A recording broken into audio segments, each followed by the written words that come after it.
سنوائی کروانی پڑتی ہے بیرونی اداروں کے ذریعے. تو یہ افسوسناک پہلو جو ہے اس کے اوپر بھی غور کیا جانا چاہیے. آج بڑی سیریس سنجیدہ ڈیبیٹ آپ نے شروع کی ہے, اس لیے میں بڑی سنجیدگی سے یہ عرض کر رہا ہوں کہ ہمیں سب کو درست کرنا پڑے گا اپنے آپ کو, ورنہ نتائج وہی نکلیں گے. حکومت کو اگر اپنے آپ کو لائن اپ نہ کیا حکومت نے اور درست فیصلے نہ کیے تو نتیجے تو پھر وہی نکلتے ہیں جو 79 میں نکلے تھے. پھر اس کے بعد ہم کس پر ذمہ دار ٹھہرائیں گے, ہم کس کو کہیں گے کہ اس کی وجہ سے ہوا. اوکے, مجھے یہاں پہ لینی ہے ایک بریک, لیکن ہم بار بار حوالہ دے رہے ہیں کہ 1979 میں جو ہوا تھا اس کے بعد 11 سال کی آمریت, لیکن ایک بہت اہم بات یہ تھی کہ چند لوگ فیصلے کر رہے تھے. آج کیا وہی ہو رہا ہے کہ چند لوگ فیصلے کر رہے ہیں اور کسی کو کچھ نہیں پتا؟ جمہوری ٹریڈیشن میں خفیہ باتیں اور سیکرٹس نہیں ہونے چاہیے. اس پہ ہم مزید بات کریں گے, لیکن ایک بریک کے بعد ہمارے ساتھ رہیے پلیز. ٹی چوک میں ایک بار پھر خوش آمدید.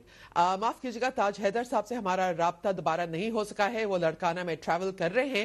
تو میں بہت بہت گریٹفل ہوں کہ مجھے ابھی جوائن کیا ہے پروفیسر این ٹی خان صاحب نے, پاکستان پیپلز پارٹی کے سینئر رہنما. Professor N T Khan, thank you so much for joining us. Program کا شروع کا حصہ آپ نے نہیں سنا تھا, لیکن ایک بات جو میں سمجھتی ہوں بہت اہم ہے, ہم بات کر رہے ہیں کہ جو موجودہ صورتحال ہے اور جو 4 اپریل کا ثانیہ تھا اس کی ریوربریشنز پاکستان میں ابھی تک گونج رہی ہیں, اور جو موجودہ صورتحال ہے وہ اسی کا شاید ایک نتیجہ ہم یہی بھگت رہے کہ ضیاء الحق کے زمانے میں جو انتہا پسندی کے بیج بوئے گئے اسی کا آج ہم نتیجہ دیکھ رہے ہیں.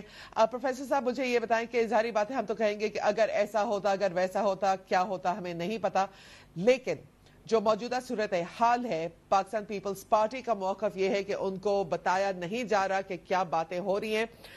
جب کوئی بھی سیاسی جماعت جس طرح ضیاء الحق اور ان کے من پسند لوگوں نے اور جنرل سے مل کے پالیسی بنائی تھی, آج کیا وہی ہمیں محسوس ہو رہا ہے کہ اسی طرح سے خفیہ طور پہ حکومت فیصلے کر رہی ہے, کسی کو بتایا ہی کچھ نہیں جا رہا ہے.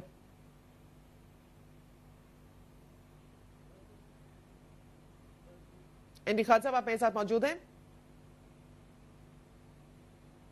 آئی تھنک پاکستان پیپلز پارٹی کا موقف آج ہمارے سامنے ہی نہیں آ رہا ہے.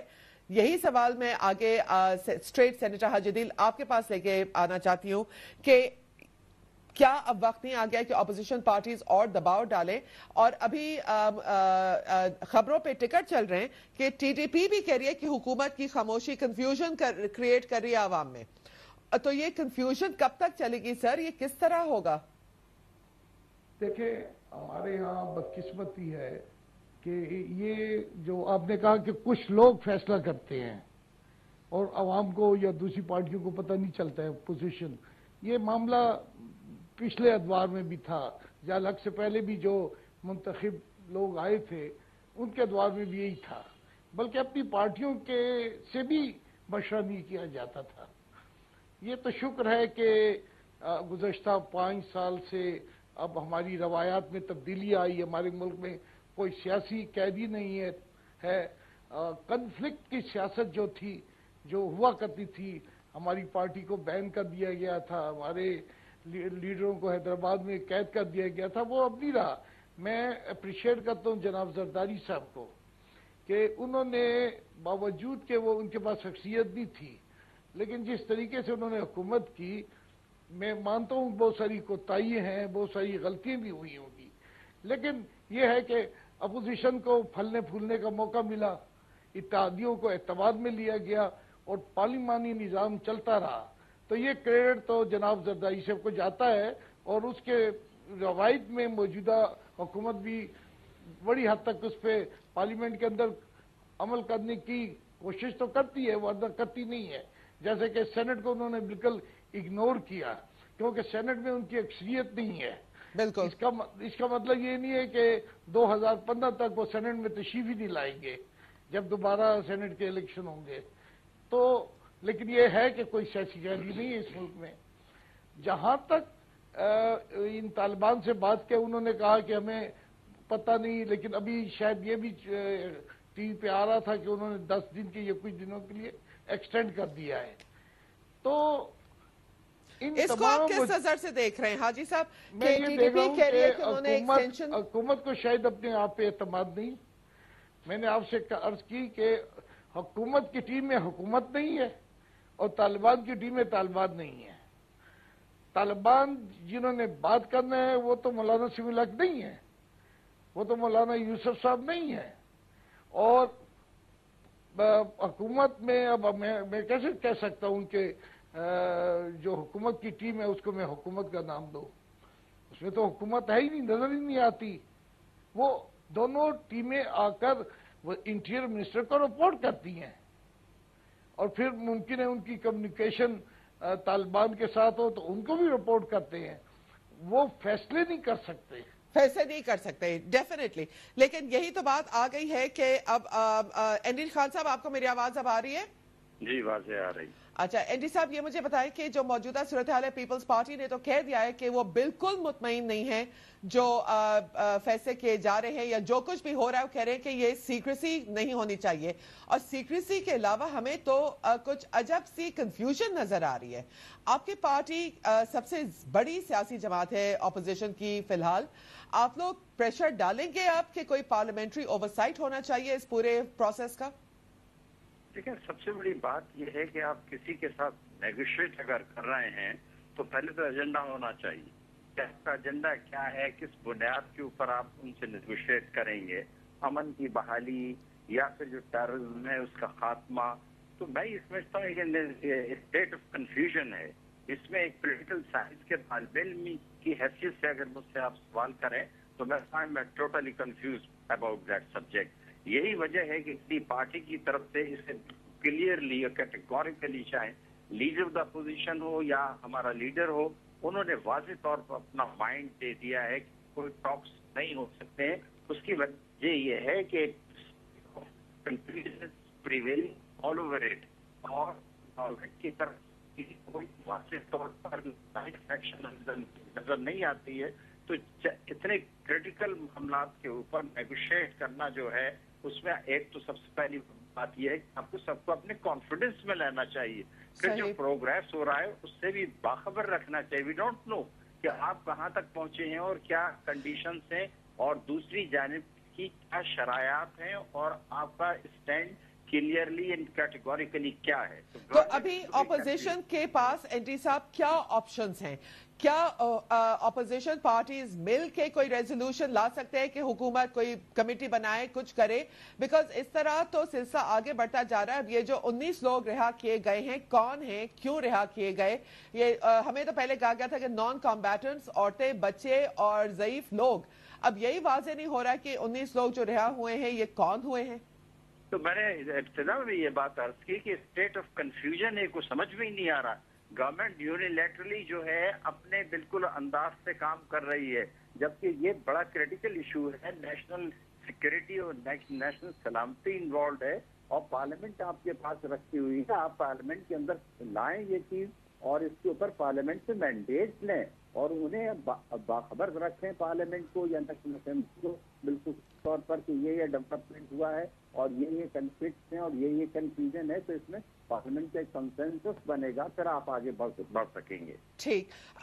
کامل علی آغا صاحب, ظاہری بات ہے کہ ذہن میں ایک ہی سوال میرے ساتھ آ رہا ہے کہ کمبائنڈ اپوزیشن, ایک اسٹرانگ فرنٹ ہمیں ابھی تک کیوں نہیں نظر آیا؟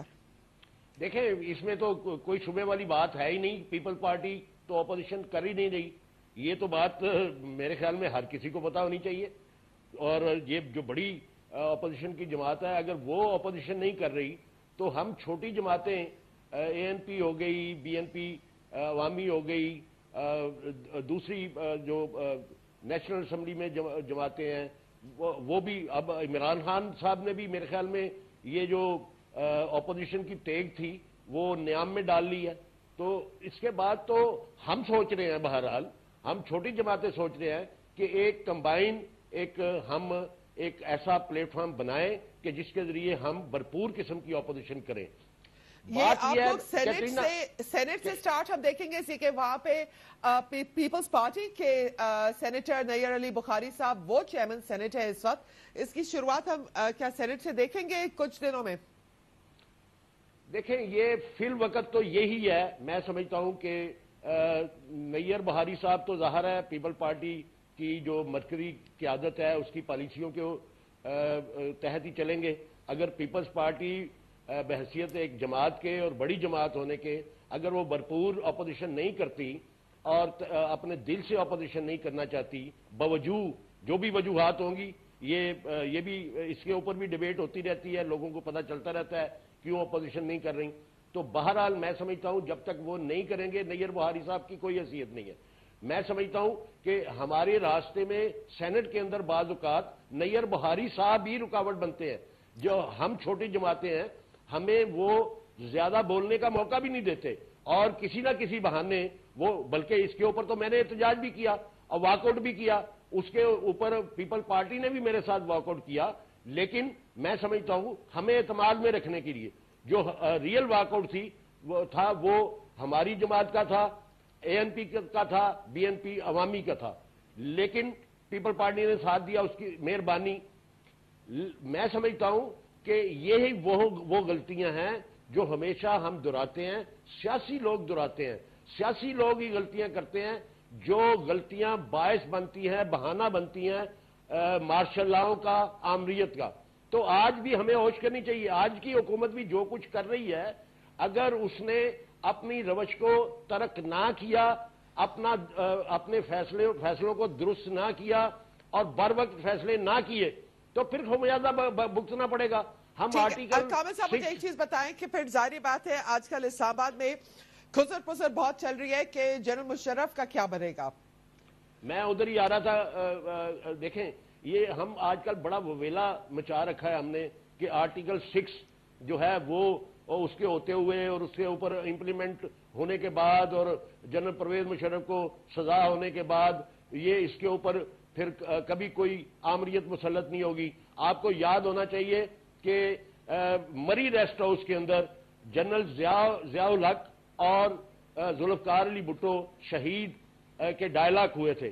اس کے اندر جب ضیاء الحق نے کچھ اس طرح کا اشارہ دیا کہ آپ کی حکومت بدل جائے گی اور میں جو ہے وہ حکومت سنبھال لوں گا، تو ذوالفقار علی بھٹو صاحب نے بڑے واضح الفاظ میں کہا کہ آپ نے 1973 کا آئین پڑھا ہے، اس کا آرٹیکل 6 پڑھ لیں.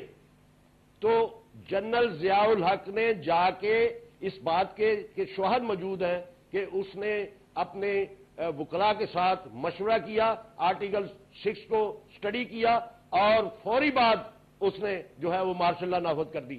تو میں سمجھتا ہوں کہ یہ آرٹیکل 6 یا کانسٹیٹیوشن آف پاکستان کسی طور پر بھی اس وقت تک رکاوٹ نہیں بن سکتا مارشل لاؤں کا اور آمریت کا جب تک ہم اپنے آپ کو درست نہیں کریں گے، ہماری نیتیں ٹھیک نہیں ہوگی، ہم کاروبار کرتے رہیں گے، ہم اپنی جیبیں بھرتے رہیں گے اور غلط فیصلے اور بر وقت فیصلے نہیں کریں گے تو یہی خدشات موجود رہیں گے.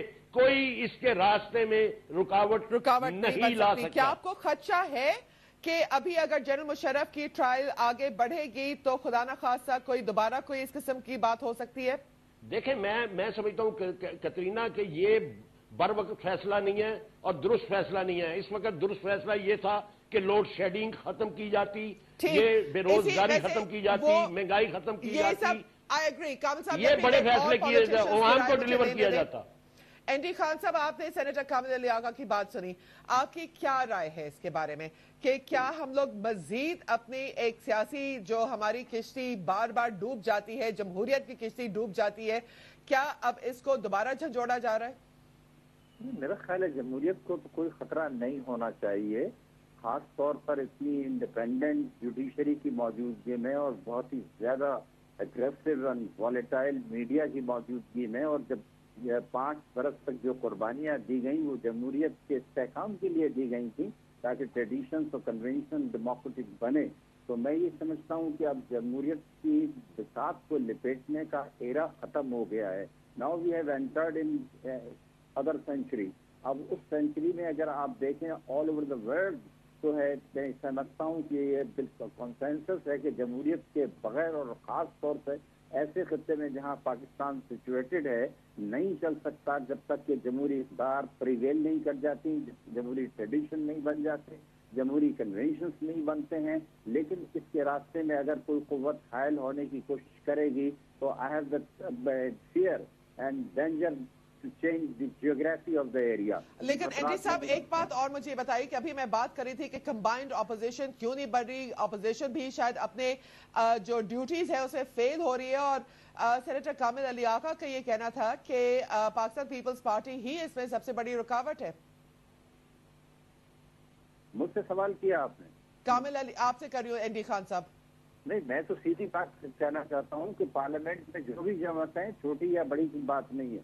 جہاں قومی سلامتی کا مسئلہ آتا ہے، جہاں ملک کے استحکام کا مسئلہ آتا ہے، جہاں جمہوریت کو آگے بڑھانے کا مسئلہ آتا ہے، تو بھلے چھوٹی جماعت ہو یا بڑی جماعت ہو سب ایک حیثیت رکھتی ہیں، کیونکہ امنگ دین بیٹھ کے ڈسکس کریں ایشوز کو، نیگوشیٹ کریں، ایک دوسرے کے ساتھ ایک کنسنسس بلڈ کریں پارلیمنٹ کے اندر. تو تمام جماعتوں کا برابر رول بنتا ہے. پیپلز پارٹی کہیں حائل نہیں ہے. بے شک پیپلز پارٹی اپوزیشن پارٹی ہے، لارجسٹ پارٹی ہے، اور ماضی میں بھی اس کا ایک بہت بڑا ملکی سلامتی کے حوالے سے رول رہا ہے. تو میرا خیال ہے آج کوئی ایسا ڈاؤٹ نہیں آنا چاہیے کسی کے ذہن میں. لیکن یہ بات نہ بھولیں کہ جب 2008 کے بعد کے انتخابات ہو رہے تھے، پچھلے انتخابات یعنی، تو اس میں پاکستان پیپلز پارٹی کو ڈیلیبریٹلی ان کچھ قوتوں نے آئسولیٹ کیا اپنے گمک ایجنڈے کی وجہ سے، اور اس کے علاوہ تھریٹ تھا ایسا پیپلز پارٹی کو کہ اس کے لیڈرز یا اس کے کینڈیڈیٹس انڈیپینڈنٹلی اپنی کیمپیننگ بھی نہیں کر سکتے تھے. تو آج اگر آپ یہ کہیں کہ پیپلز پارٹی آئسولیٹ ہو رہی ہے، تو میرا خیال ہے آئسولیٹ کن قوتوں نے کیا، اس کے پیچھے کون سے لوگ تھے؟ اب وہ لوگ جو ہے آگے آ گئے ہیں، انہوں نے جو پرومسز کیے تھے، جو الیکشن گمکس تھے، وہ ایکسپوز ہو گئے ہیں. تو they should face the music, otherwise parliament. ٹھیک ہے، وقت ختم ہو رہا ہے. میں آخری کچھ منٹ دینا چاہتی ہوں سینیٹر حاجی عدیل صاحب. اب آگے آپ اس صوبے میں بیٹھے ہیں جہاں پہ سب سے زیادہ مسئلے مسائل ہیں، سب سے زیادہ دہشت گردی ہے. سیز فائر کے باوجود 55 سے زائد افراد شہید ہو چکے ہیں، اور ابھی اطلاع ملی ہے کہ انٹیریئر منسٹر نے دونوں کمیٹیوں کو کل ایک میٹنگ کے لیے بلایا ہے. آپ کیا امید رکھتے ہیں، اور آپ اپوزیشن کے تحت آپ لوگ کا لاہ عمل کیا ہوگا؟ دیکھیں، امید تو ہمیشہ اچھی رکھنی چاہیے. ہم نے 2 مرتبہ ان کے ساتھ معاہدے کیے ہیں. فضل اللہ اس وقت تحریک طالبان سوات کے وہ ہیڈ تھے. دونوں مرتبہ انہوں نے معاہدوں کی خلاف ورزی کی تھی.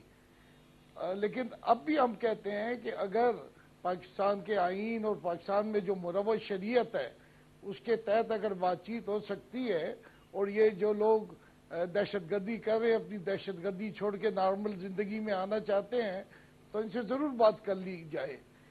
اور لیکن حکومت کے رویے اور حکومت کی ایکشنز کے بارے میں آپ 100% مطمئن ہیں؟ اب نہیں ہے، میں نے تو آپ سے پہلے کہا. تو پھر آپ اس کے بارے میں کیا کریں گے؟ دیکھیں اس کے بارے میں تو یہ ہے کہ ہم نے جو حکومت اس غلط فہمی میں ہے کہ آل پارٹی کانفرنس میں ان کو اختیار دے دیا. ہم نے اختیار کنڈیشنل دیا تھا. یہ کہا گیا تھا کہ وہ اگر ایک شریعت اور آئین اور قانون اور عدالت کو مانے، تب دوسری بات یہ ہے کہ آپ ہم سے رابطہ میں رکھیں. اب 10 مہینے ہو گئے ہیں، ہمیں کچھ نہیں پتا کہ کیا ہو رہا ہے. لیکن اس کے باوجود ہم کہتے ہیں چلے ہمیں کچھ پتا نہیں ہے، پیپل پارٹی کو کچھ پتا نہیں، مسلم لیگ کے دوسرے گروپ ہیں ان کو پتا کچھ نہیں ہے. لیکن اگر کوئی اچھا نتیجہ نکلے تو اچھی بات ہے. مسئلہ تو یہ ہے کہ اچھا اگر کرنا. ایک میں آپ کو چھوٹی سی مثال دیتا ہوں. قومی اسمبلی میں چیف الیکشن کمیشن کے انتخاب کے سلسلے میں ایک قانون کی تبدیلی پیپل پارٹی اور مسلم لیگ نے مل کے کی. جب سینٹ میں آیا تو ہم نے محسوس کیا کہ یہ عوام کے مفاد میں اور ہماری اچھی روایت، قانونی روایت کے خلاف ہے. تو مسلم لیگ کاف اور ہم نے اور ہمارے ساتھ ایم کیو وغیرہ بھی تھے، اور اس میں پھر پیپل پارٹی نے ہمیں سپورٹ کیا سینٹ میں، جبکہ وہ قومی اسمبلی میں ان کا رویہ الگ تھا. تو میں سمجھتا ہوں کہ ہمارا ایک ڈھیلا ڈالا اپوزیشن کا رول ہے، کٹ ہے.